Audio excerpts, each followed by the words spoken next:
Talk about Marc Guehi because it's our understanding that Crystal Palace are expected to consider offers below last summer's asking price in January, with Manchester City set to have discussions about whether to bring forward their summer plans for a new centre-back this month. Chris, just firstly, bring us up to date with this contract situation that he's involved in now. Yeah, look, so I think everyone knows about Marc Guehi's contract situation, but just to kind of reiterate, we know that ends at the end of the summer, so Marc Guehi will be able to leave on a free transfer. Because we're in January now, he is free to talk to foreign clubs as well, and we know that he's been interested. The clubs that are interested in him are the likes of Bayern Munich, Real Madrid, and others as well. But look, the main two that we've been talking about here at Skysports News has basically been Liverpool and Manchester City. Now, with these injuries that Manchester City have suffered in the last week, that's where this interest comes from, and that's where we seem to have seen it accelerate. Marc Guehi, though, he's got all these options open to him, and he's got so many different ways that he can play this. You know, like I said, he's free to talk to these foreign clubs. He's free to join Manchester City if they go and make an offer. We know Liverpool were close to signing him at the last day of the last transfer window. It was only for Igor Julio moving to West Ham from Crystal Palace that move kind of collapsed. So, yeah, it's going to be really interesting. Jeff, I don't know if I know you actually did move on a free transfer, so... Yeah. When you've got a player like this in January, what do you think's kind of going through his head? What do you think the right move to make is when you've got kind of all of these options open to you? I think that's the main point. He's got that many options. He didn't get his move. How long did it take him to get over that? Who knows? But is he moving now in January because it suits Crystal Palace? And it might not suit him, so does he sit and wait? And for me, going to City, yeah, they've got an injury crisis pretty much, but I think if he stays at Palace, he plays every game. I think that's a massive thing going into the World Cup. And then who knows at City, and if Pep doesn't like him, he won't start every game. And he wants to be going into that squad. Well, he might at the moment, Jeff, just purely because of the injury. Just because of that, yeah. You'll know more about fracturing a shin, which is apparently what Vardiola's done. That's not going to be back quickly, is it, for the Croatian? Obviously, Diaz limped off against Chelsea as well.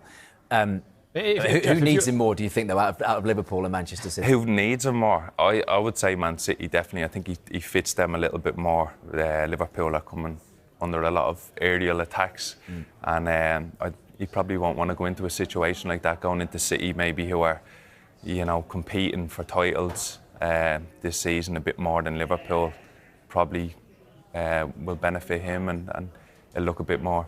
Jeff, a little bit better. If you're advising him as his mate or as his agent, what are you saying? I'm not his agent, by the way, just so people know. You're saying free transfer then. But if you're advising him now, like you said, a few months out to the World Cup, City potential Premier League winners, Liverpool, we know how much of a big club they are and what they can do in terms of future title challenges, current Premier League holders. What are you saying for him to do, kind of football terms, but also kind of career terms, financial as well? What kind of makes sense? I think obviously moving, he's going to get financial benefits, but for me, if I was him, I'd be telling him, sit still.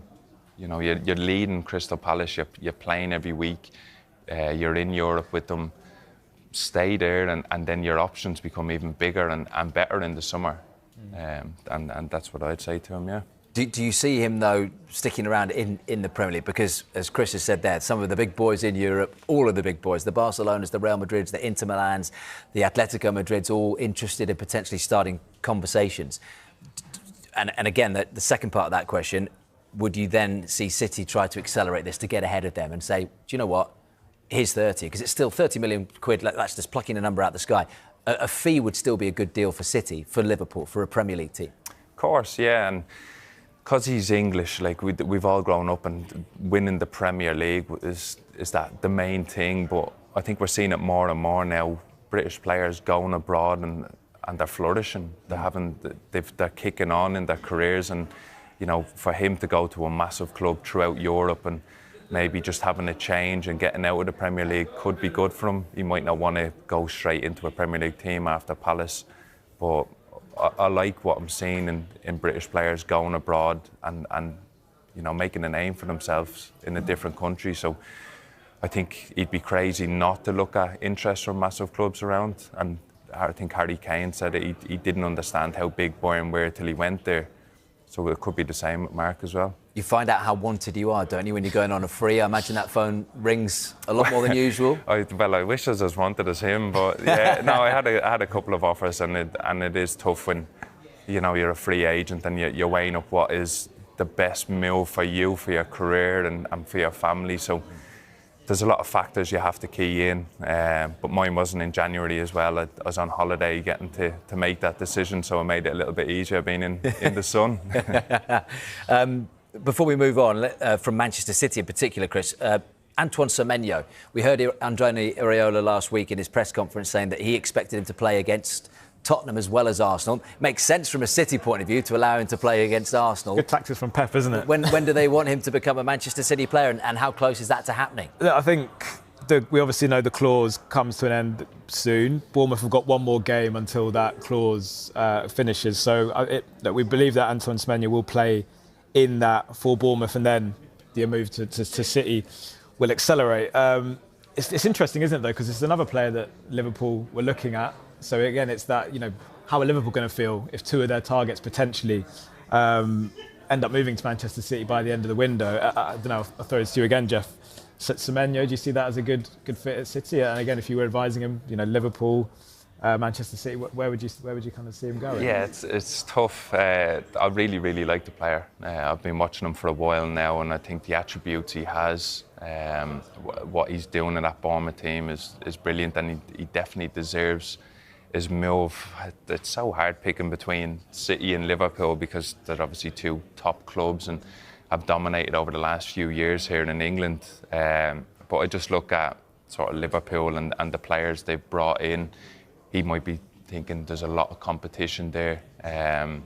So maybe going to Man City is the perfect fit for him. And you know, I think learning under Pep as well is, who doesn't want to do that? You see the players he's helped improve and made even better. And I think if Semenyo's to go there and improve himself, you know, he's going to be some player when it comes to being the finished article.